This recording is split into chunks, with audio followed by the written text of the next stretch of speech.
जिनवाणी स्तुति करते मंगलाचरण। ओम नमः सिद्धेभ्य जय श्री ओम नमः सिद्धेभ्य जय श्री ओम नमः सिद्धेभ्य। मंगलम भगवान वीरो मंगलम गौतमो गणे मंगलम कुंद कुंदाद्यो जयंधर्मोस्तु मंगलम सर्व मंगल मांगल्यम सर्व कल्याण कारकम प्रधानम सर्वधर्माणां जयनं जयतु शासनम जैनम जयतु शासनम जैनम जयतु शासनम। पंडित टोडरमल जी द्वारा रचित मोक्ष मार्ग प्रकाशक का पहला अधिकार हम लोग पढ़ रहे हैं, जिसमें अभी हमने पंच परमेष्टि का स्वरूप पढ़ा और उसके बाद में उनका जो प्रयोजन है वो क्या है, उनको जानने का, उनको श्रद्धान करने पर हम सिद्धाचार का, तो उनसे हम हमारा क्या प्रयोजन सिद्ध होता है वो हमने पढ़ा। उसके बाद हमने ग्रंथों के बारे में पढ़ा है, कैसे मूल ग्रंथों में किसी तरह का जो उसमें लोग मिलान जो मिक्सचर बना लेते हैं। पदमचंद जी बंद कर दीजिए जरा, म्यूट कर लीजिए। तो वो हमने देखा कि जो प्रमाणिक ग्रंथ हैं उन प्रमाणिक ग्रंथों में कुछ कोई मिलावट अगर करता है तो वो ज्यादा दिन परंपरा नहीं चलती है, अपन ने पढ़ा। टोटलमल जी का संकल्प के बारे में पढ़ा कि मैं जो कुछ आपको बताऊंगा पूर्वकृत शास्त्रों के आधार पर, और जहाँ वो अर्थ भली भांति भाषित नहीं होते, गूढ़ार्थ होते हैं, उनको ही विशेष रूप से वर्णन करूंगा। और ये भी उन्होंने साथ में प्रार्थना की है कि ज्ञान का क्षयोक्षम, हम सब क्षयोक्षम ज्ञान से काम कर रहे हैं इसलिए अगर मेरे से कुछ गलती हो जाए, त्रुटि हो जाए, तो विद्वान लोग उसको करेक्ट कर दें और सही करके ही पढ़ें। आज वो बता रहे हैं कि जो कौन से शास्त्र जो है पढ़ने सुनने के योग्य होते हैं, और साथ में वक्ता और श्रोता का क्या स्वरूप होता है। देखो, ये जो मैं बात आपको बताऊंगा, इसको बिल्कुल सहज में ही लेना। इसमें कुछ उदाहरण भी अगर दिए जाते हैं तो उदाहरण खाली इन्हीं अर्थ का पोषण करने के लिए दिए जाते हैं वो किसी व्यक्ति विशेष या किसी समुदाय विशेष के लिए नहीं कहे जाते। जनरल उन्होंने जो भी कुछ कहा है वो सब पर लागू होते हैं। तो देखिए क्या लिखा है उन्होंने, वांचने सुनने योग्य शास्त्र। मैं आपको शेयर करता हूँ।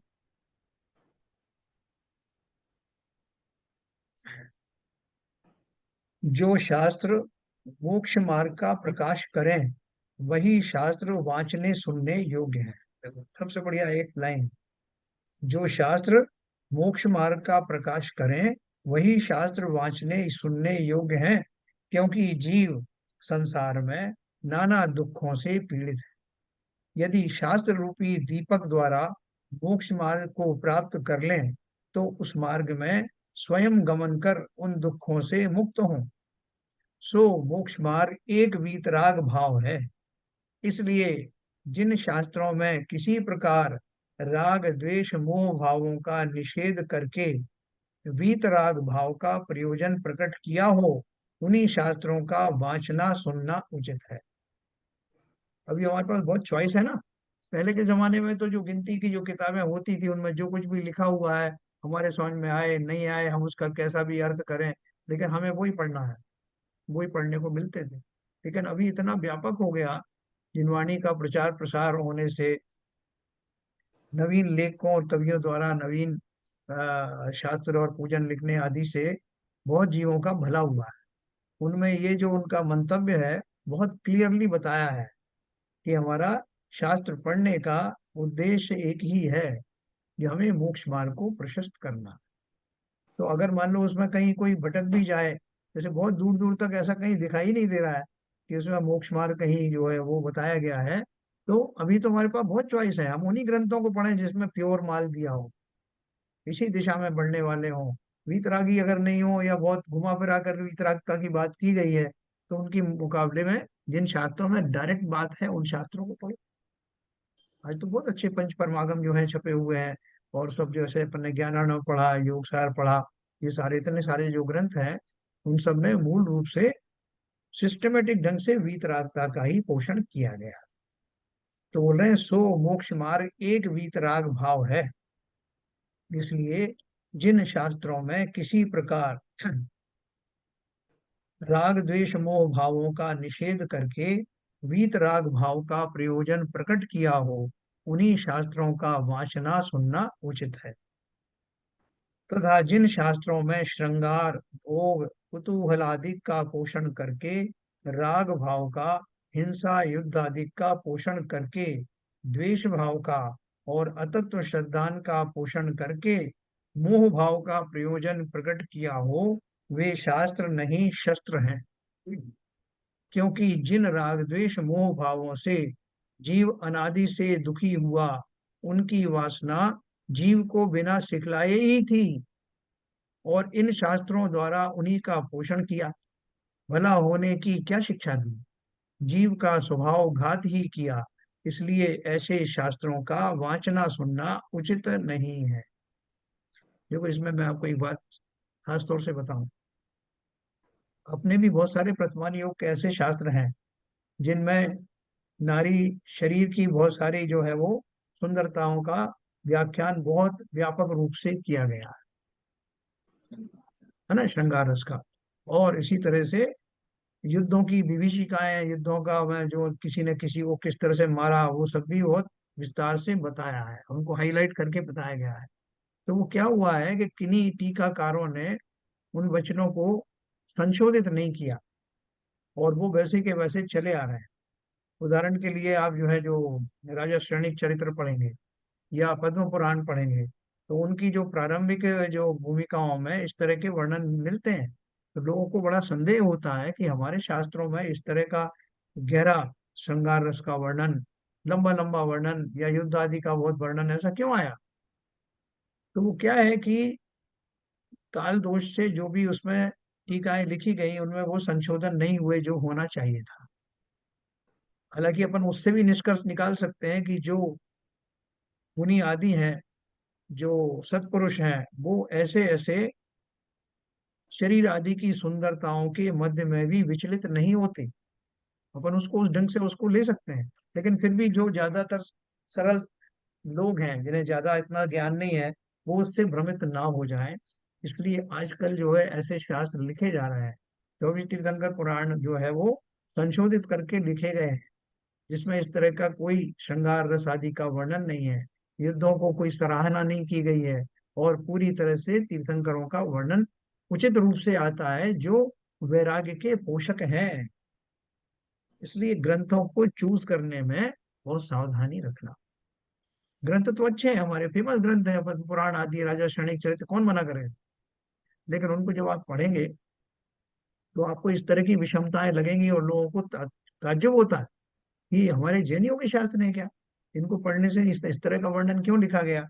तो जो भी लिखा गया, आज चूंकि ये प्रसंग आया है इसलिए मैं आपको बता रहा हूँ कि उसमें जो भी कुछ टीकाकारों से जो संशोधन में कमी रह गई होगी, अब आप और हम सब तो सूक्ष्म ज्ञान के, थोड़े ज्यादा ही सूक्ष्म ज्ञान के धारी हैं, इसलिए या तो वो चीजें निकाल करके पढ़ना, उतना उतना पोर्शन जो है वो ओमिट कर देना, और या दूसरी जगह से संशोधित ग्रंथ जो निकले हैं जिसमें इतना विस्तार से श्रृंगार आदि रस का वर्णन नहीं दिया है, उनको पढ़ना। और हम क्या चलते हैं, नहीं नहीं साहब, ये ग्रंथ तो जो है फलां जगह से प्रकाशित है, हम इसे नहीं पढ़ेंगे। अगर उसमें वीतरागता का पोषक माल ज्यादा है तो कहीं से भी आने दो ना। अपने को भी एक कसौटी मालूम पड़ गई कि ग्रंथ कहीं से भी निकले हों, अगर वीतरागता के पोषक करने वाले हों तो वो सराहनीय है, अनुकरणीय है। इसके विपरीत जो हमारे जो प्रसिद्ध प्रकाशन स्थान है, मान लो वहां से इस तरह के छपते हैं जिनमें कि श्रृंगार रस युद्ध आदि का विशेष वर्णन हो, तो वो हमारे लिए उपादेय नहीं है। इसलिए आग्रह मत करना। और जहाँ अच्छा माल मिलता है माल, इसमें कोई परहेज मत करना कि साहब फलान गढ़ से प्रकाशित हुआ है या ढिमके से हुआ है। आप माल देखो ना, जहाँ माल अच्छा मिले, हमें अपना भला करना। तो देखो क्या बात कही उन्होंने, इन्होंने एक चैप्टर में बहुत आपको सावधान किया। तथा जिन शास्त्रों में श्रृंगार भोग कुतूहलादि का पोषण करके राग भाव का, हिंसा युद्धादि का पोषण करके द्वेष भाव का और अतत्व श्रद्धान का पोषण करके मोह भाव का प्रयोजन प्रकट किया हो, वे शास्त्र नहीं शस्त्र हैं। क्योंकि जिन राग द्वेष मोह भावों से जीव अनादि से दुखी हुआ, उनकी वासना जीव को बिना सिखलाए ही थी। नारी शरीरों में जो आकर्षण है, या पुरुषों के में के प्रति स्त्रियों का जो आकर्षण है, वो तो हमारे चिरपरिचित चीजें हैं ना। अनादिकाल से हम उसी से तो त्रस्त हैं। उनको बार बार हम उसको हाईलाइट करें तो ये तो और हमारा राग बढ़ाने का प्रयास है। इसलिए बहुत सावधान रहना। बिना सिखलाए ये चीजें आ जाती हैं, और इन शास्त्रों द्वारा उन्हीं का पोषण किया। भला होने की क्या शिक्षा दी, जीव का स्वभाव घात ही किया। इसलिए ऐसे शास्त्रों का वांचना सुनना उचित नहीं। देखो, जो जैनेतर शास्त्र हैं, उन शास्त्रों में तो अपन को ऐसा होने की ज्यादा चांसेस है, इसलिए उनको बोलते हैं कि जो अभी बिल्कुल कच्चे सिखाड़ी हैं, उनको तो कोई दूसरे जैन जैन ग्रंथों के अलावा कोई ग्रंथ पढ़ने ही नहीं चाहिए। और फिर जैन ग्रंथों में भी इतनी सावधानी रखना, जो मैंने आपको बताया। यहाँ वांचना सुनना जिस प्रकार कहा, उस प्रकार जोड़ना, सीखना, सिखाना, विचारना, लिखाना आदि कार्य भी उपलक्षण से जान लेना। ये बोल रहे हैं, एक शब्द लिखा है तो उससे जुड़े हुए सभी शब्द मान समझ लेना कि उन्होंने तो खाली पढ़ने लिखने की बात कही है, उसमें ऐसा ही सीखना।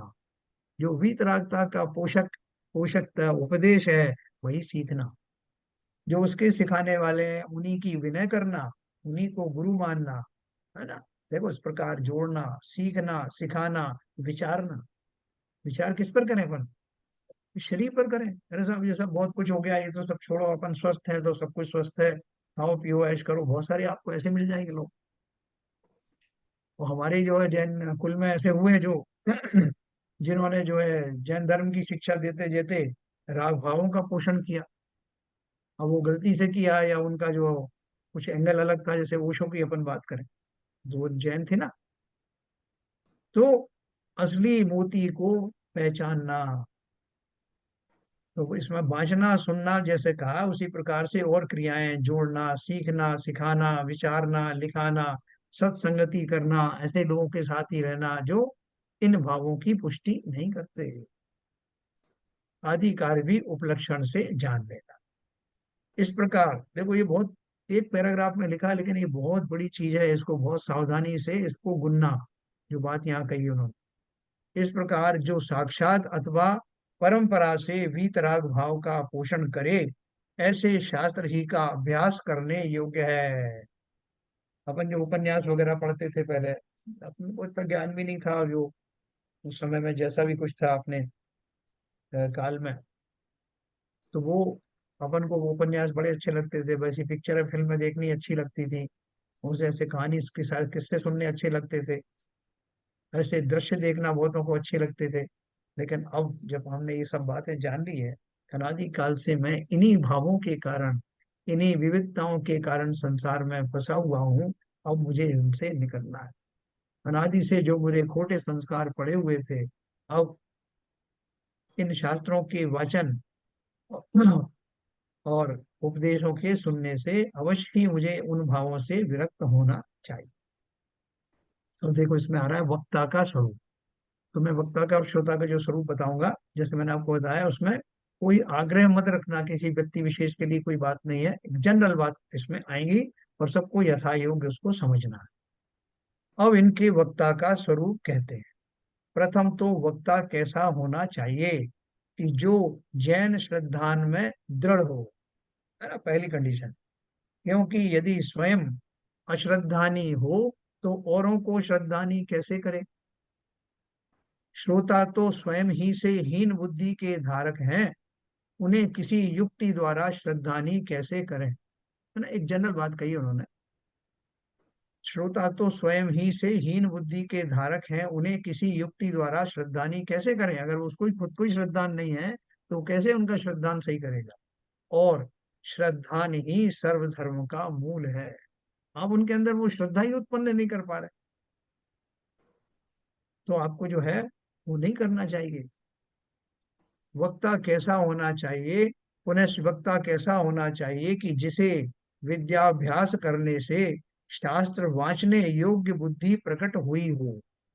क्योंकि ऐसी शक्ति के बिना वक्ता बने का अधिकारी कैसे हो। तो देखो, इसमें एक जो बात है, मूल बात यह है कि संसार में सब तरह के लोग होते हैं। कोई जो है बढ़िया एडमिनिस्ट्रेटर हो सकता है, कोई बहुत अच्छा पेंटर हो सकता है, कोई अच्छा कवि हो सकता है। लेकिन हमें उसके पीछे ये नहीं पड़ना चाहिए कि ये इतनी अच्छा जो है, जो एडमिनिस्ट्रेटर है, मैं भी बन के दिखाऊंगा, मैं भी करूंगा। हमें उसकी एबीसीडी नहीं पता, तो हम उसी मद में, उसी विधा में अपने आप को डालें जिसका कि हमें ज्ञान है। कि साहब यही क्यों पढ़ेंगे, मैं भी पढ़ सकता हूँ। तो हमें अगर उतना ज्ञान हुआ हो, क्योंकि ये प्रकृति प्रदत्त जो है हमारा सूक्ष्म ज्ञान है, अगर हमको वैसा ज्ञान है तो अवश्य पढ़ें। लेकिन अगर नहीं है तो आग्रह नहीं करें। इस तरह पूजन पढ़ने में भी बहुत सारे कुछ लोग लीड लेते हैं, कुछ आगे पढ़ते हैं, उनका स्वर भी अच्छा है, उच्चारण भी अच्छा है। और अगर मान लीजिए हमारा नहीं है, तो हमको लीड नहीं लेना चाहिए। उसमें क्या है कि बाकी लोगों को व्यवधान होता है, अशुद्ध शब्द पढ़ने में आते हैं, मंद स्वर में होता है, तो लोगों को वो उत्साह में कमी आती है।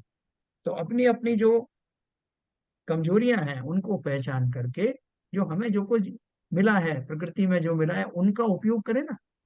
हमारी भी तो कुछ ना कुछ कलाएं होंगी ना, हम उन कलाओं का उपयोग करें। उन चीजों में पारंगत हों, उन चीजों का प्रयोग करें। सबको सब में दाखिल होने के लिए प्रयत्न नहीं करना चाहिए। तो यही उन्होंने लिखा, वक्ता कैसा होना चाहिए कि जिसे विद्याभ्यास करने से शास्त्र वांचने योग्य बुद्धि प्रकट हुई हो, क्योंकि ऐसी शक्ति के बिना वक्ता बने का अधिकारी कैसे हो। वक्ता में वो सब आ गया जो मैंने आपको बताया। पुनश्च वक्ता कैसा होना चाहिए कि जो सम्यक ज्ञान द्वारा सर्व प्रकार के व्यवहार निश्चयादि रूप व्याख्यान का अभिप्राय पहचानता हो। कौन सी बात शास्त्र में किस अपेक्षा से कही गई है, वो उस बात को समझता है। नहीं तो जो सामान्य जो उसको पढ़ने वाले होंगे, वो तो उसमें भ्रमित हो जाएंगे कि साहब वो पहले आपने समय का अर्थ वहां कुछ और बताया था, यह समय का अर्थ आप कुछ और बोल रहे हो। तो वो भी अगर भ्रमित हो जाएगा, अगर विशेष ज्ञान नहीं होगा, तो वो कहेगा यहाँ उसको इस अर्थ में प्रयोग किया गया है। तो नए का ज्ञाता हो, कौन सा प्रसंग चल रहा है, किस प्रसंग में कौन सी बात कही होगी। और कुल मिला के जैसा कल टोडरमल जी ने कहा कि अगर वो एक्सप्लेन करते में मान लो थोड़ा बहुत चूक भी जाए, लेकिन अगर उसका वक्तव्य वीतराग पोषक हो तो कोई हर्ज नहीं। ठीक है ना। अगर हु बहू अर्थ भी नहीं किया शब्द का, लेकिन जो भी अर्थ बताया वो वीतरागता की ओर उन्मुख कर रहा है, तो चलेगा। पुनश्च वक्ता कैसा होना चाहिए कि जो सम्यक ज्ञान द्वारा सर्व प्रकार के व्यवहार निश्चयादि रूप व्याख्यान का अभिप्राय पहचानता हो, है ना। क्योंकि यदि ऐसा ना हो तो कहीं अन्य प्रयोजन सहित व्याख्यान हो, उसका अन्य प्रयोजन प्रकट करके विपरीत प्रवृत्ति करा दे। है ना, उन्होंने आचार्य ने तो कुछ और लिखा था, किसी और मंतव्य से लिखा था, और वक्ता ने उसका अर्थ करके कुछ और बता दिया। पुनश्च वक्ता कैसा होना चाहिए कि जिसे जिन आज्ञा भंग करने का भय बहुत हो, क्योंकि ऐसा नहीं हो तो कोई अभिप्राय विचार कर सूत्र विरुद्ध उपदेश देकर जीवों का बुरा करे। इसलिए वक्ता को बहुत सावधान रहने की जरूरत है कि मैं जो कुछ कह रहा हूँ उससे न केवल मैं भ्रमित हो रहा हूँ, बल्कि सामने वालों को जो बेचारे मुझ पर निर्भर कर रहे हैं, मैं उनको गलत व्याख्या करके उन्हें भ्रमित कर रहा हूँ, उनको आगे तक की उनकी फाउंडेशन ही खराब कर रहा हूँ। इसलिए वक्ता को बहुत सावधान रहना चाहिए, और उसको ये सदा भय रहना चाहिए कि कोई गलत शब्द या गलत अर्थ ना निकल जाए। अगर उसको मान लो नहीं पता है तो वो कहे कि मैं देख के बताऊंगा, या लोगों से पूछ के बताऊंगा, या कल बताऊंगा, तब तो ठीक है। लेकिन उसमें जोश में आकर के नहीं, लोग क्या सोचेंगे कि इसको इतना भी नहीं मालूम, या ये तो इनको तो सब कुछ मालूम होना ही चाहिए। इस दबाव में नहीं आने का, क्योंकि ज्ञान का सूक्ष्म हमारा प्रकार तो नहीं है। हम अभी कौन से गुण स्थान में, पहले ही गुण स्थान में चल रहे। तो ये वक्ता के लिए उन्होंने बोला कि जिसे जिन आज्ञा भंग करने का भय बहुत हो, क्योंकि ऐसा नहीं हो तो कोई अभिप्राय विचार कर सूत्र विरुद्ध उपदेश देकर जीवों का बुरा करे। सो ही कहा है। क्या कहा है?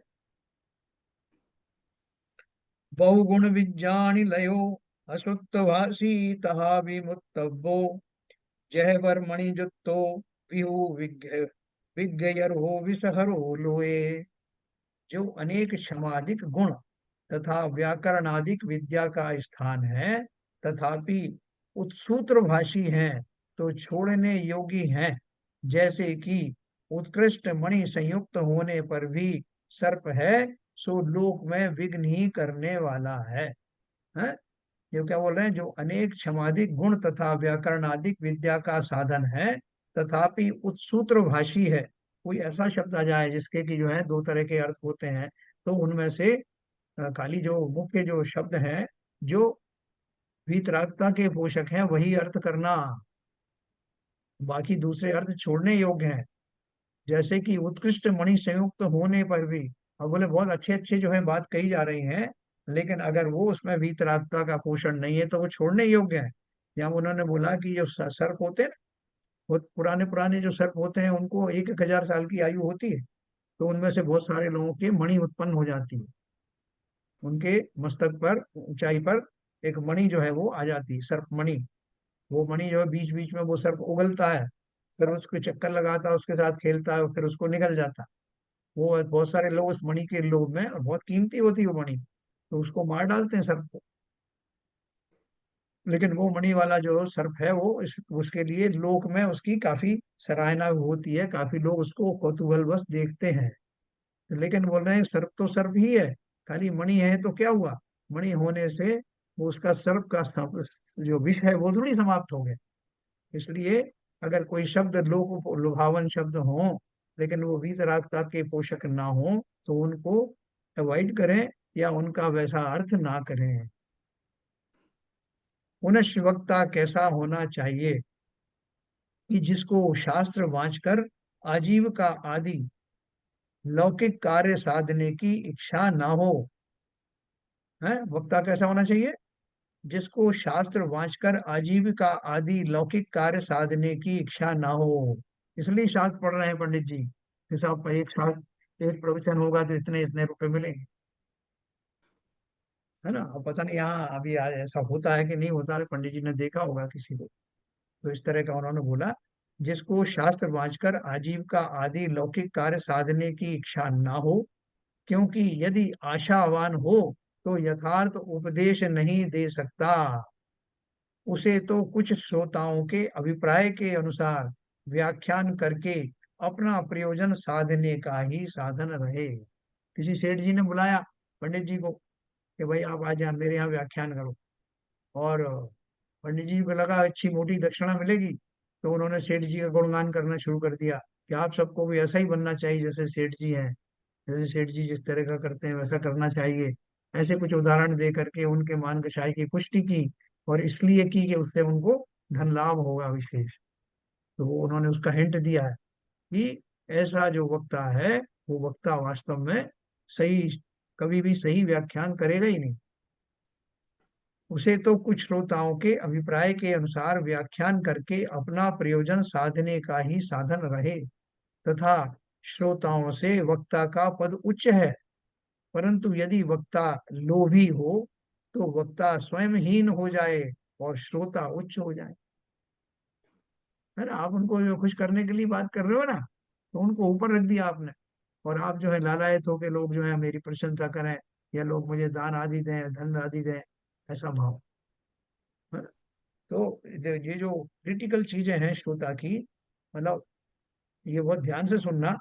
इन इन कैटेगरी में तो हम भी उसमें क्वालिफाई नहीं होते। देखो आगे लिखा उन्होंने, पुनश्च वक्ता कैसा होना चाहिए कि जिसके तीव्र क्रोध मान नहीं हो, क्योंकि तीव्र क्रोधी मानी की निंदा होगी, श्रोता उससे डरते रहेंगे, तब उससे अपना हित कैसे करेंगे। कोई बहुत मानी है, कभी आपको कोई प्रश्न सूझा, आप डर के मारे पूछोगे नहीं कि पता नहीं पंडित जी बुरा मान जाए, तो किसी बात पे, और बार बार है क्रोधी पंडित बार बार पूछेंगे तो पता नहीं वो उसको किस तरह से लेंगे, तो अपना शंकाएं दबा के बैठ गए, ठीक है साहब जो है बोल दिया ठीक है। तो वक्ता को कैसा होना चाहिए, बहुत सहनशील होना चाहिए। एक ही प्रश्न को 10 बार भी कोई पूछ ले तो कोई बात नहीं, बेचारे को समझ में नहीं आया इसलिए तो पूछ रहा है, पागल थोड़ी। फिर एक शब्द में एक तरह के शब्दों से नहीं समझ पाता, दूसरे शब्दों से प्रयोग करके समझाओ। आपसे नहीं समझ में आता कोई बात, तो और आपके साधर्मी भाई हैं उनसे कहो, चर्चा करके उनको समझाओ।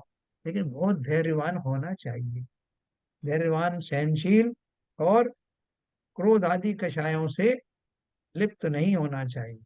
वक्ता कैसा होना चाहिए कि जिसके तीव्र क्रोध मान नहीं हो, क्योंकि तीव्र क्रोधी मानी की निंदा होगी। श्रोता उनसे डरते रहेंगे, तब उससे अपना हित कैसे करेंगे। पुनश्च वक्ता कैसा होना चाहिए कि जो स्वयं ही नाना प्रश्न उठाकर स्वयं ही उत्तर दे। है वो क्या है, बहुत सारे जो वक्ता जो श्रोता होते हैं वो बेचारे सब लोग वोकल नहीं होते। सब लोग प्रश्न पूछना तो चाहते हैं, लेकिन बहुतों की हिम्मत भी नहीं पड़ती, ना उनको वैसे शब्द मिलते हैं कि वो अपनी शंका जो है पूछ सकें। तो उनकी वो जिज्ञासा को पहले से ही भांप लेते हैं जो अच्छे वक्ता होते हैं, और वो पहले ही स्वयं ही प्रश्न उठा करके, अगर कोई यहाँ ऐसा सोचे, जैसे पंडित जी ने खुद किया यहाँ पर, कि अगर कोई ऐसा कहे तो उसका उत्तर ये है। पुनश्च वक्ता कैसा, हाँ, अथवा अन्य जीव अनेक प्रकार से बहुत बार प्रश्न करे, तो मिष्ट वचन द्वारा जिस प्रकार उनका संदेह दूर हो, उसी प्रकार समाधान करे। यदि स्वयं में उत्तर देने की सामर्थ्य ना हो, तो ऐसा कहे कि इसका मुझे ज्ञान नहीं है, क्योंकि यदि ऐसा ना हो तो श्रोताओं का संदेह दूर नहीं होगा। अपने को पता नहीं, और आप किसी और से पूछ नहीं सकते, वो गलत सलत उत्तर दे रहे हो, तो उनका संदेह जो है दूर होगा नहीं। तब कल्याण कैसे होगा, और जिनमत की प्रभावना भी नहीं हो सकती।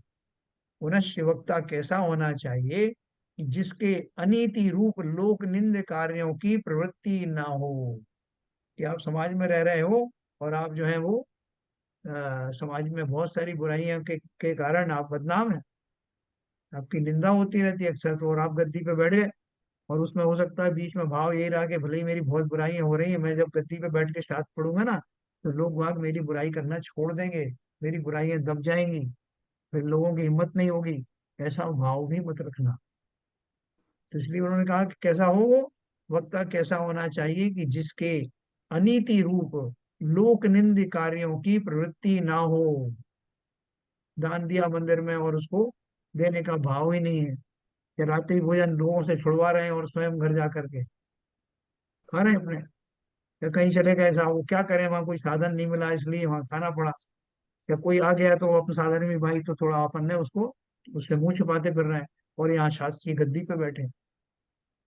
तो बोल रहे हैं कि आपने जो धन आदि कमा रहे हैं उसमें कोई रिश्वत आदि दे रहे हैं, तो बोल रहे हैं अनीति रूप लोक निंद कार्यों की जिसे प्रवृत्ति ना हो, क्योंकि लोक निंद कार्यों से वह हास्य का स्थान हो जाए। कभी कोई बहुत क्रोधी है, तो बैठा हुआ गद्दी पे, तो लोग उससे हंसेंगे आकर के, देखो साहब क्या बात कर रहे हैं, क्षमा सिखा रहे हैं, इन्हें सिखा दे कोई क्षमा पहले। इस तरह की लोग बातें करेंगे। तो वो हास्य का, लोक निंदे कार्यों से वह हास्य का स्थान हो जाए, तब उसका वचन कौन प्रमाण करे, वह जिन धर्म को न जाए। पुनश्च वक्ता कैसा होना चाहिए कि जिसका कुल हीन ना हो। मतलब जो कुलहीन से बेसिक अर्थ तो यही है कि नीच कुल में उत्पन्न होता है, और नीच कुल की परिभाषा अपन ने पढ़ी थी कि जहाँ जिसके कुल में सारे ही लोग इस तरह के हों जो आ, मधु मांस आदि का सेवन करते हों, या जहाँ पर जो है छोटी बातों को अच्छा माना जाए, ऐसे कुल में जो उत्पन्न हुआ हो और उसके भाव भी वैसे ही हो। ये तो हो सकता है कि कोचे ओठे ओछे कुल में जन्म हुआ, लेकिन वो उसने अपने आचरण वगैरह बहुत भली भांति सुधार लिए हो, तो वो फिर वो कुलीन कहलाता है। लेकिन यहाँ उन्होंने जिसकी बात कही है वो इसका, कि जहाँ जो जिस वातावरण से वो आया है और अभी भी जिस वातावरण में रहता है, वो उसे कुलीन घराना नहीं कहते हैं। तो इसलिए वक्ता कैसा होना चाहिए कि जिसका कुलहीन ना हो, अंगहीन ना हो, स्वर भंग ना हो। देखो ये विशेष बात समझना, अंगहीन ना हो, हाथ पैर कटे वटे जो होते हैं, जैसे अपने बोलते हैं जिनको कुष्ठ रोग, गलित कुष्ठ रोग हो, वो अभिषेक आदि ना करें, क्योंकि वो उससे जो है उनको विनय बराबर होती नहीं। या कोई इस तरह का रोग हो, आपको जुकाम हो रहा है, आपकी नाक वाक बह रही है, उस समय आप अभिषेक करने खड़े हो जाओ, तो जैसे उन सब में दोष लगता है, उसी तरह से अंगहीन है, इनके हाथ पैर कटे हुए हैं या कुछ और है, वो उसका जो है वो अपने हिसाब से आप लगा लेना, व्यापक उसका अर्थ है। स्वर भंग ना हो, और वो बोलते बोलते उसका स्वर जो है गुंडी गिर जाए, है ना, मेरी भी गिर जाती है बोल रही बीच में, तो मतलब जो शब्दों का उच्चारण भली भांति नहीं कर पाता हो, बिल्कुल बैठते बैठते स्वर उसका भंग हो जाता हो, 10 स्वर निकलने लगे, तो उससे क्या है कि शब्द बराबर सुनाई नहीं पड़ेगा, तो उनके अर्थ भी लोगों के समझ में नहीं आएंगे। ये सब अपने क्वालिफिकेशन, अपनी जो सामर्थ्य है, आंतरिक सामर्थ्य और शारीरिक सामर्थ्य, दोनों को मिला करके वक्ता सोचे, अगर उसमें वो सब क्वालिटीज हैं, ऐसे दोष नहीं है, तभी वो साहस करे, है ना। स्वरभंग ना हो, मिष्ट वचन हो, कि आप कड़क होकर बात कर रहे हो बिल्कुल, नहीं तुम्हें सुनना पड़ेगा, जैसा मैं कह रहा हूँ वैसा सुनो, तो वो नहीं। वचन बहुत मधुर हो, प्रिय हो, हित मित प्रिय बोलने वाला हो, और जिसका प्रभुत्व हो, जिसका समाज में जो उसको लोग मानते हो, जिससे लोक में मान्य हो। क्योंकि यदि ऐसा ना हो तो उसे वक्तापने की महंतता शोभे नहीं।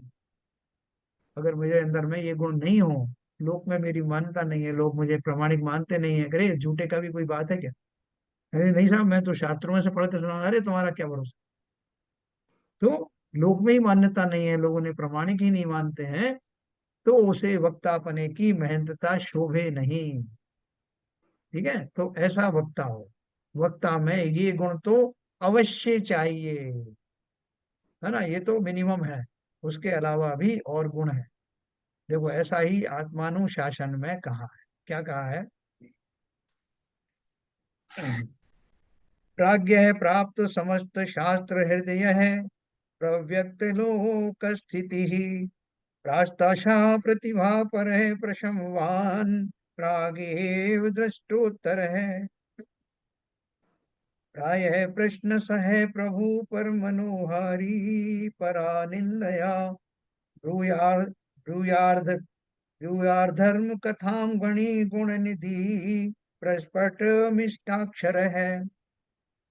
जो बुद्धिमान हो, जिसने समस्त शास्त्रों का रहस्य प्राप्त किया हो, शास्त्र का पहले अभ्यास करे ना, मैदान में उतरने से पहले शास्त्र का स्वयं को ज्ञान हो, सब एंगल से उसे पता हो कि कौन सा कथन किस नय से किया जा रहा है, किस ग्रंथ में क्या बात लिखी है, न्याय से कहा जा रहा है, निश्चय का कथन है, व्यवहार का कथन है, या जनरल कोई किसी की उदाहरण दी जा रही है, किस अपेक्षा से दी है, पूरा जैसे बैकग्राउंड हो। जो बुद्धिमान हो, जिसने समस्त शास्त्रों का रहस्य प्राप्त किया हो, लोक मर्यादा जिसके प्रकट हुई हो, आशा जिसके अस्त हो गई हो, कांतिमान हो, उपशमी हो, प्रश्न करने से पहले ही जिसने उत्तर देखा हो, बाहुल्यता से प्रश्नों को सहने वाला हो, प्रभु हो, प्रभु माने थोड़ा उसका जो प्रभुत्व हो, पर की तथा पर के द्वारा अपनी निंदा रहित पने से पर के मन को हरने वाला हो, है ना। अगर मान लो कोई दूसरे के द्वारा उसकी कुछ आलोचना भी की जाए, तब भी वो उससे दुखी नहीं होता, नाराज नहीं होता, हाँ उसको सहज में लेता है, भली भांति विनम्रता से उसको स्वीकार करता है। गुण निधान हो, स्पष्ट मिष्ट जिसके वचन हो, वचनों में स्पष्टता बहुत जरूरी है ना। चाहे वो मैं पूजन पढ़ रहा हूँ, चाहे जो शास्त्र पढ़ रहा हूँ, या कुछ भी, या अर्घ आदि पढ़ रहा हूँ, तो उसमें जो मंत्र आदि लिखे हैं वो सब बोलने में बहुत स्पष्ट, और स्वर भंग ना हो, ऐसे स्वर में हो कि अगर मैं लीड कर रहा हूं तो लोगों को भली भांति सुनाई दे। स्पष्ट मिष्ट जिसके वचन हो, ऐसा सभा का नायक धर्म कथा कहे। पुनश्च वक्ता का विशेष लक्षण ऐसा है कि यदि उसके व्याकरण, न्यायाधिक तथा बड़े बड़े जैन शास्त्रों का विशेष ज्ञान हो, तो विशेष रूप से उसको वक्तापना शोभित हो। बोल रहे हैं, और भी अगर चीज हो तो उस होने में सुहागा। क्या हो? उसको व्याकरण और लॉजिक्स का, है ना, बहुत अगर ज्ञान हो, कौन सी बात कैसे सिद्ध की गई है, व्याकरण में क्या बताया है, कौन से शब्द को कहाँ प्रयोग किया गया है, और बड़े बड़े जैन शास्त्रों का विशेष ज्ञान है, तो विशेष रूप से उसको वक्तापना शोभित हो। वो उनका रेफरेंस देगा, फला वाला शास्त्र में ऐसा दिया है, कि उसको पहले से उसका ज्ञान है। पुनश्च ऐसा भी हो, परंतु आत्म रस द्वारा यथार्थ अपने स्वरूप का अनुभव जिसको ना हुआ हो, वह जिन धर्म का मर्म नहीं जानता, पद्धति से ही वक्ता होता। क्या बोल रहे हैं? कि उसको उसका स्वाद खुद को आ नहीं रहा, जिन शास्त्रों को पढ़ के, जिन पंक्तियों को पढ़ के सुना रहा है, और वो स्वयं भी उसमें भाव विभोर होता ही नहीं, उसने तो सोचा मेरा काम इतना है, जो इसमें लिखा है पढ़ के सुना देना। तो उससे ना तो उसको कुछ लाभ होने वाला है और ना ही श्रोताओं को उतना आनंद आने वाला है। कि जो भावों में भीगा हुआ नहीं है, और जितना शुष्क है वैसा ही शुष्क माल ही परोसने वाला है। इसलिए बोला, परंतु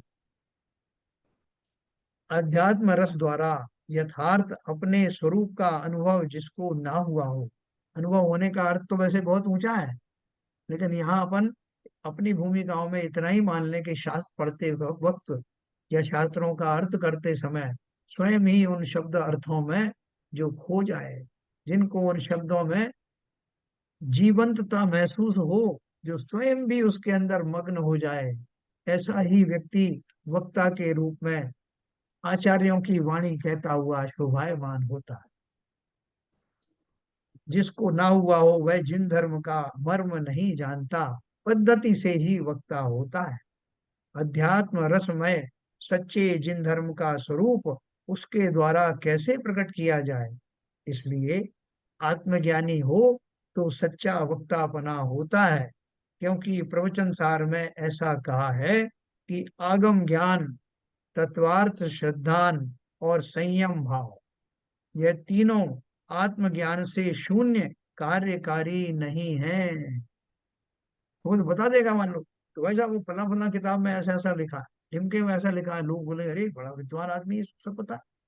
कौन से ग्रंथ में क्या लिखा है, पूरे आगमों का ज्ञान है। तो बोले आगम ज्ञान भी है। और तत्वार श्रद्धान कैसा है, जो लिखा है आप तत्वार सूत्र में पढ़ के सुना दिया आपने, कितने तत्वों के तत्व होते हैं, उनके क्या क्या भेद होते हैं, सब बिल्कुल हूबहू बहुत अच्छे से बता दिया। संयम भाव का भी वर्णन किया, कितने तरह के संयम होते हैं, उन्हें आदि कैसे संयम धारण करते हैं। लेकिन वो स्वयं उन किसी भी भावों से युक्त नहीं है। अब आप कहोगे कि ये हमें कैसे मालूम पड़े कि वो इन भावों से युक्त है कि नहीं, तो आंतरिक दशाएं है ना। लेकिन वो जो वक्ता बनने का साहस कर रहा है, उसको अवश्य ही इस बात का ज्ञान होना चाहिए कि क्या मैं इसमें क्वालिफाई हूँ, क्या पढ़ते वक्त मैं भी उस धारा में बह जाता हूँ या नहीं। जिस भाव से आचार्यों ने वो ग्रंथ की रचना की है, उनका भाव भाषण उस वक्ता को होता है कि नहीं, तभी उसको वक्ता बना शोभित होता है। और कालांतर में जो है श्रोताओं को भी मालूम पड़ जाता है।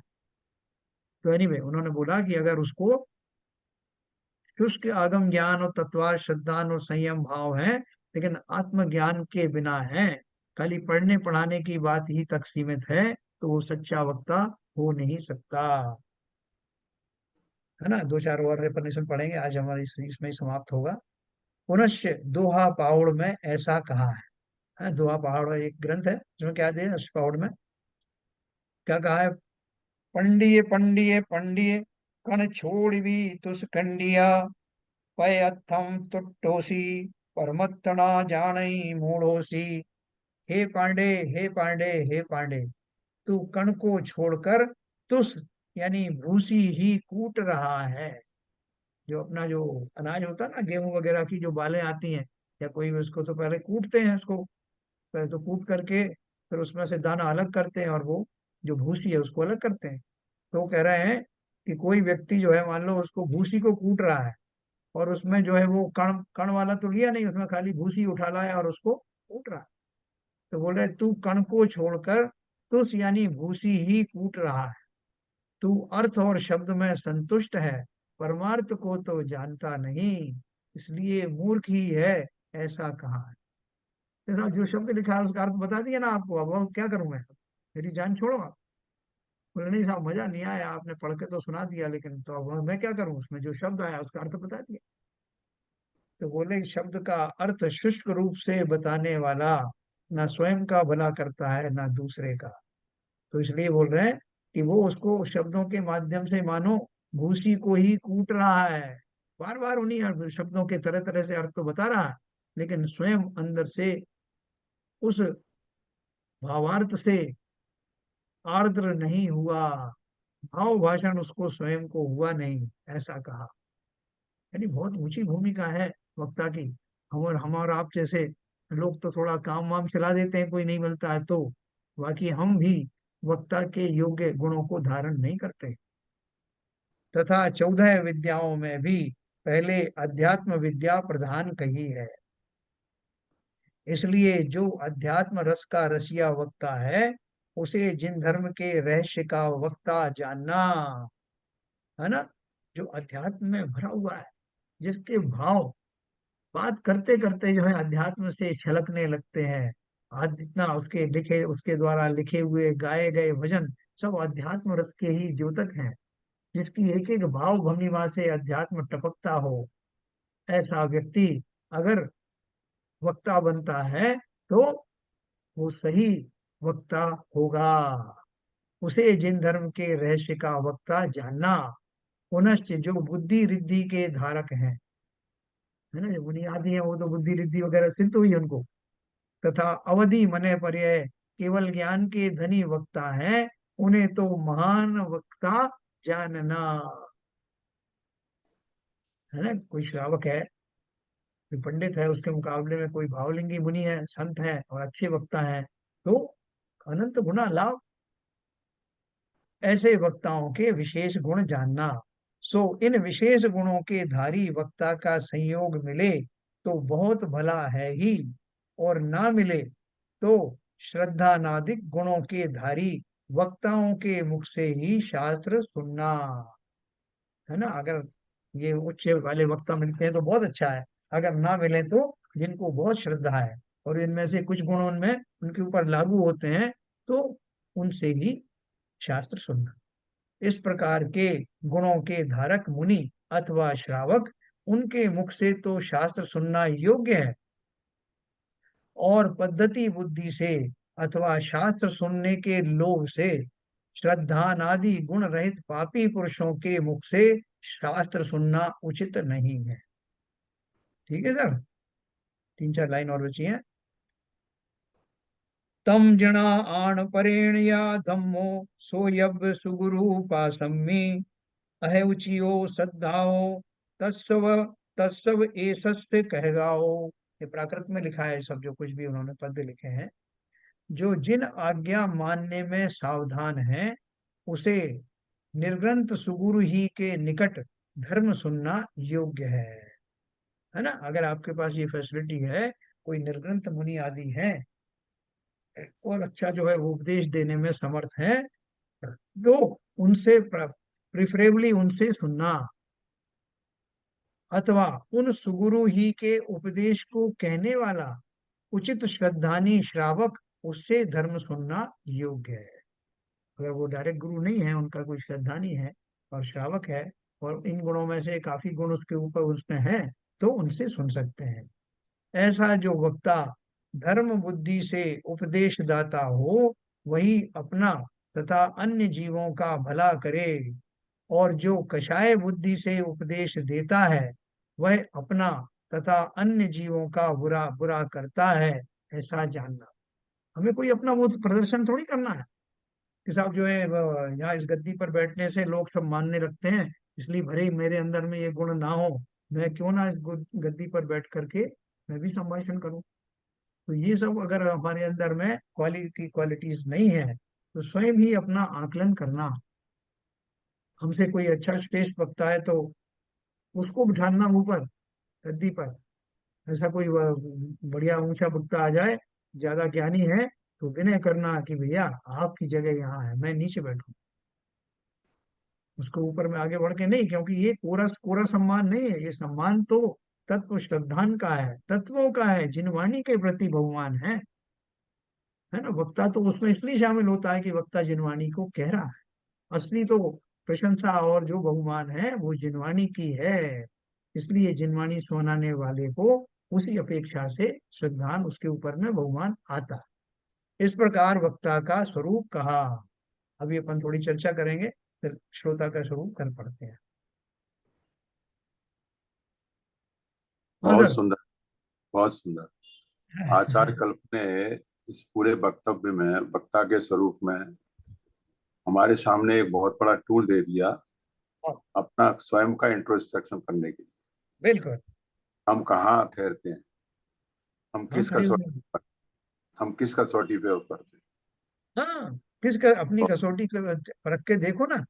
और बिल्कुल। दूसरा, इसको कई शब्दों में आपको क्वालिफाई कर क्या बात कर रहे हैं।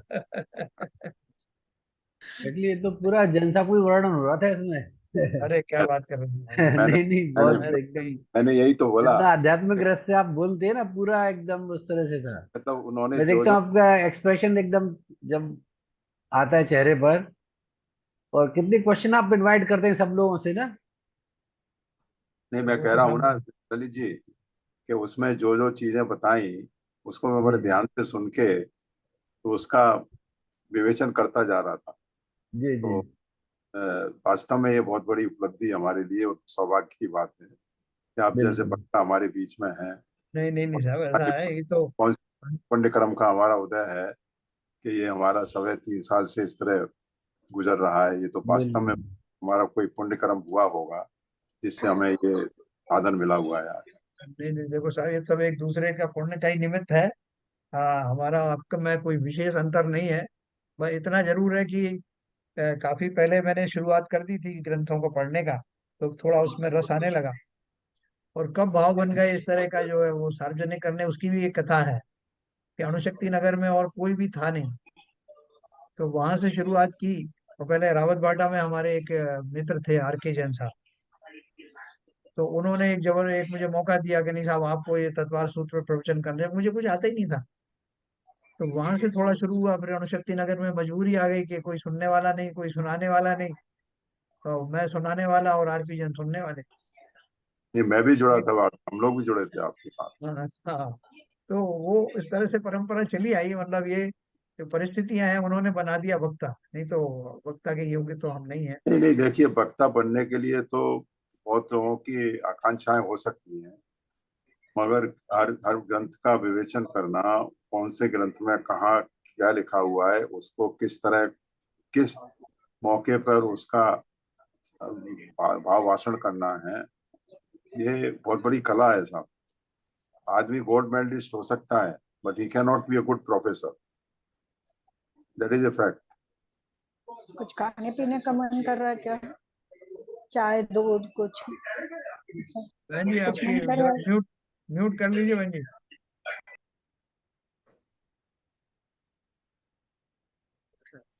नहीं तो यहाँ पर श्रोता लोग चाय पीने पहुंच जाएंगे। नहीं, बहन जी चाय बनाने की तैयारी कर रहे हैं सबके लिए। हाँ, अरे वो ना, अनुभव की तबीयत खराब हो रही है तो उसको बहुत उल्टियां हो रही है, तो कुछ खाया पिया नहीं है उसने, तो मैं उससे पूछ रही थी। मैंने कहा फिर मैं अपने काम से लगूं। कोई कोई बात नहीं बहन जी, लाइटर वे में बात। आज लगता है बाबूजी की भी तबीयत खराब हो गई है। सवेरे बोल रहे थे कि मुझे सुबह सुबह दो वॉमिटिंग हो गई काफी। अरे, हाँ, मुझे अभी याद आया, अभी वो है नहीं ना आज। हो हो। तो इसलिए शायद नहीं आए होंगे। तो एनीवे, जो अपन ने जो बात करी, मेरे हिसाब से बहुत उत्तम चीज थी ये कसौटी जो उन्होंने बताई वक्ता की। और मतलब हम सबको अपना इंट्रोस्पेक्शन करना है कि हम कहाँ खड़े हुए हैं, और हमारे बीच कल में जो हमारी वक्ता परीक्षा होगी सर। है। आप तो क्वालिफाइड हो गए अब एकदम। कल हमारी परीक्षा है। नहीं नहीं, ऐसा है कि ये वास्तव में जो टोडरमल जी ने एक बहुत बढ़िया काम किया, कितना सिस्टमेटिकली पहले पंच परमेष्टि का बताया, मंगल करने का कारण क्या है, पंच परमेष्टि से क्या प्रयोजन हमारा सिद्ध होता है, फिर ग्रह शास्त्र कैसे हो, पढ़ने वांचने योग्य शास्त्र कैसे होना चाहिए, और उसके बाद में पढ़ के सुनाने वाला वक्ता कैसा हो, है ना, हमारा कल आओ भाग्य। हाँ कल बोलिए। मालूम पड़ श्रोता कैसा हो। हाँ, तो और कोई को बताए, कोई अपने कमेंट्स इसमें, मतलब जो वक्ता का जो स्वरूप दिया उससे हमें क्या सीखना चाहिए, किस तरह का हमें अपना इंट्रोस्पेक्शन करना चाहिए। चिरंजीवी नहीं है आज, शायद बहुत सारे लोग नहीं हम्म। है। तो ये जो उन्होंने जो स्वरूप बताया है ये वक्ता का, वास्तव में ऐसे जो वक्ता है ये तो चतुर्थ काल में तो फिर भी मिल जाते थे, कि जो बड़े बड़े विद्वान पंडित हैं, जो श्रुत ज्ञानी हैं, या जो है अंगों के धारी हैं, अवधि ज्ञानी मुनि हैं, ऐसे वहां मिलते रहते थे पहले। और अभी भी कुछ दिन पहले तक, जैसे अभी ये टोडरमल जी हुए 300 350 साल पहले, ये अतिशय सूक्ष्म ज्ञान के धारी थे। या अपने दौलत राम जी थे, पंडित बनारसी दास जी थे, जिन्होंने समय सार नाटक लिखा, है ना। तो ये जो सब चीजें हैं। दूसरी बात मैं आपको एक और बताऊं कि हमारा पुण्य का विशेष उदय होने के कारण से हमको ये रुचि उत्पन्न होती।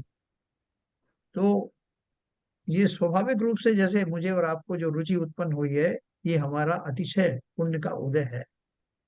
बाकी पुण्य के उदय से हम बोलते हैं, पुण्य के उदय से धन आदि आता है, लेकिन वो उसको भोगने से सिर्फ पाप का बंध होता है। लेकिन ये पुण्य ऐसा है, सातिशय पुण्य ऐसा है कि जो निरंतर उसी जाति के पुण्य में वृद्धि करता जाता है। सरस्वती के भंडार की बड़ी अपूर्व बात, ज्यों खर्चे त्यों त्यों बढ़े, बिन खर्चे घट जाए। है, आप उसकी चर्चा ना करो, यानी साहब मैंने बहुत पढ़ लिया, शायद तब थोड़ा आराम करूंगा। तो वो आपका ज्ञान जो है धीरे धीरे करके डिमिनिश होने लगता है। इसलिए उसको जीवंत बनाए रखना। कहीं ऐसी जगह भी फंस जाओ जहां पर कोई सत्संगति ना हो, तो अपने ग्रंथ आदि ले जाओ, सबसे अच्छी संगति वो है। और वहां भी अभी तो बहुत अच्छा साधन मिल गया, ये अपना आप किसी से जूम के द्वारा या बाकी व्हाट्सएप पे चर्चाएं कर सकते हो। कितने ग्रंथों ग्रंथ आपके व्हाट्सएप पे आते रहते होंगे, बहुत सारे प्रवचन आते रहते हैं। तो चलते फिरते कान में लगा करके उसमें अपना टाइम का सदुपयोग करना। उसमें हिचकिचाना मत, नहीं साहब मैं अपना घर का काम कर रहा हूँ, उस समय मैं सुनूंगा तो अभिनय हो जाएगा। कुछ अभिनय नहीं होने वाला, क्योंकि मैं कोई गलत बात थोड़ी सुन रहा हूँ। अगर दो चार शब्द भी अच्छे पड़ गए कान में तो क्या मुश्किल है। जैसे हमारे नमोकार मंत्र में लिखा ना, अपराजित मंत्रोयम सर्वविघ्न विनाशना, और सुस्थितो दुस्तो भी वो, है ना। तो कैसी भी स्थिति में विद्यमान हो, तब भी अगर हमको ये सुनाई पड़ते हैं वचन, आजकल ये जो आपके गैजेट्स हैं, कान में लगा लिया, चलते फिरते सुन रहे हैं, अपने काम भी कर रहे हैं। अब बहुत सारी गृहिणी प्रवचन में इसलिए नहीं आ पाती कि उनके पति देव आए लेट नाइट में, उनको खाना परोसना है, ये सब करना है, तो उनकी मजबूरी है। कोई बात नहीं, या तो रिकॉर्डेड सुन सकते हैं, या उस टाइम में अपने कान में वो लगा सकते हैं। बोले कान में इसलिए नहीं लगाते, मांगी उन्होंने रोटी, दो हमने एक ही दे दी, उसमें सुनाई नहीं पड़ा, तो उस पर कौन डांट सकेगा। तो दाल मांगी तो कुछ और पकड़ा दिए। एनीवे, तो ये कुल मिला के मैं ये बोल रहा था कि देखो, पर्यायों का पर्याय बहुत छोटी है। विशेष तौर से ये पर्याय जो हमें मिली है, स्वर्णिम पर्याय है। और हमें पता नहीं कि ये कितने क्षणों की, कितने श्वासों की ये पर्याय है। एक सांस आने के बाद दूसरी आएगी भी कि नहीं, पता नहीं। इसलिए इसका भरपूर लाभ लेना, जब तक हमारे मन में इसके प्रति रुचि बनी हुई है। ऐसा भी मौका आता है, मैंने बहुत लोगों को देखा, जो नियमित मंदिर जाते थे, अभिषेक करते थे, लेकिन उनका कोई काम नहीं हुआ, उनको वितृष्णा हो गई, मंदिर ही नहीं जाते। तो ऐसा कभी हमारा भी ऐसा उदय हो सकता है। उसके पहले पहले जितना माल बटोर सकते हो बटोर लेना। रोगी हो जाए, दुखी हो जाए, तो बहुत सारे लोगों की श्रद्धाएं चली जाती हैं, हमेशा एक जैसी नहीं रहती। तो चलो, बहुत बढ़िया है कि हमने आज वक्ता का स्वरूप पढ़ा। कल हम हर श्रोता का स्वरूप पढ़ेंगे, जिनवाणी स्तुति का।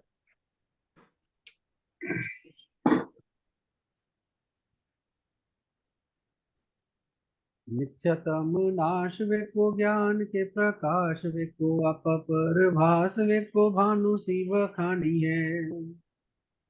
छो द्रव्य जान वेको बंध वेधि भान वेको स्वपर पिछान वेको परम प्रमाणी है। अनुभव बताए वेको जीव के जताए वेको काहू न सताए वेको भव्य और आनी है। जहाँ तहाँ तार वे को पार के उतार वे को सुख विस्तार वे को यही जिन वाणी है। हे जिन वाणी भारती तो है जपू दिन रैन, जो तेरी शरण गए सो पावे सुख चैन। या वाणी के ज्ञान से सूझे लोकालो, सो वाणी मस्तक धरो सदा देते हैं धो, सदा देते हैं धो।